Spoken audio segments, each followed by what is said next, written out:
High in the Andes, there are walls so precise they almost seem impossible. No mortar, no cement, no visible metal clamps holding the stones together. Yet centuries later, many of these stones still remain locked in place. The mystery is not only how they were built, it is how they survived. To understand that, we have to look between the stones. Because the secret of Inca masonry is hidden where almost nothing can fit. In places, the stones fit so tightly that even a thin blade struggles to enter. This was not an accident. It was design. The Incas built in a landscape where the earth itself could shake. In the Andes, earthquakes could destroy careless architecture with terrifying speed. But Inca walls were made to behave differently. They did not depend on a brittle layer of mortar. They relied on weight, shape, friction, and extraordinary stonework. Each block had to respond to the shape of the block beside it. One stone locked another. One angle protected the next. The wall became a system, not a stack. And that system could absorb movement when the mountain shifted. During earthquakes, rigid walls can crack. More flexible systems can survive. The Inca solution was not softness. It was controlled contact and movement. A wall without mortar could shift slightly, then settle back into place. This is why the stones feel almost alive. They seem less like ordinary blocks and more like a mountain rearranged by human hands. The Incas did not simply build on the Andes. They built with the Andes. Their architecture followed cliffs, ridges, terraces, and sacred lines of the landscape. Nothing here was easy. The air was thin. The slopes were steep. The stones were enormous. And still, they shaped rock with astonishing discipline and patience.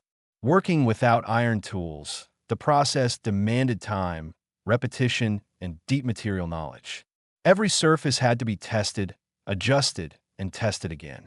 A single poor fit could weaken the entire wall. So each wall was built slowly, almost like a negotiation. Stone against stone, edge against edge, gravity against time.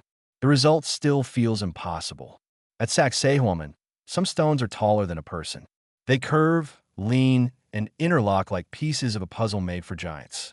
But these were not giants. They were builders with extraordinary engineering intelligence. Their tools were simple. Their results were not. They understood weight long before modern equations described it.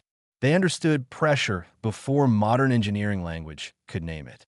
They understood the mountain by living inside it. The wall was not separate from the environment. It was part of a larger system of terraces, roads, temples, and water channels. The Incas built cities that managed both stone and water. A wall had to drain. A terrace had to hold. A temple had to endure. In the Andes, beauty without function would not survive. That is why Inca's stonework feels so exact. It was not only decoration. It was survival. Some walls were made of finely dressed stones. Others were built from polygonal blocks, shaped like no ordinary brick. Both approaches reveal a civilization obsessed with fit. Fit was strength. Fit was protection. Fit was a language of power. When the Spanish arrived, they encountered stonework they could not easily explain. Later colonial buildings were often placed on Inca foundations.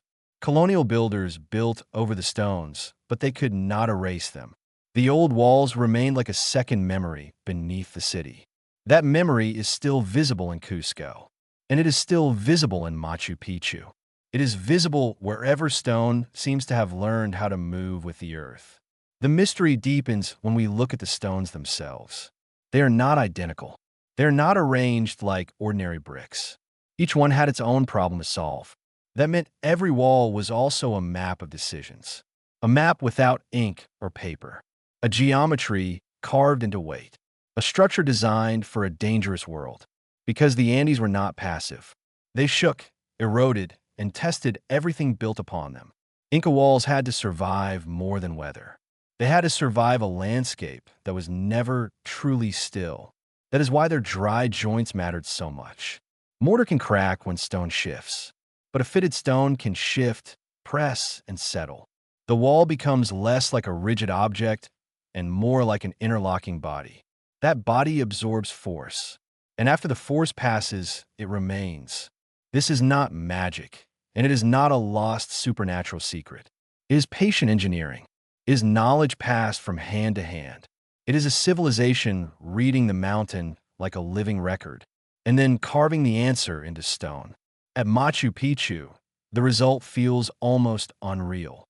Walls rise from the ridge as if they grew from the mountain itself.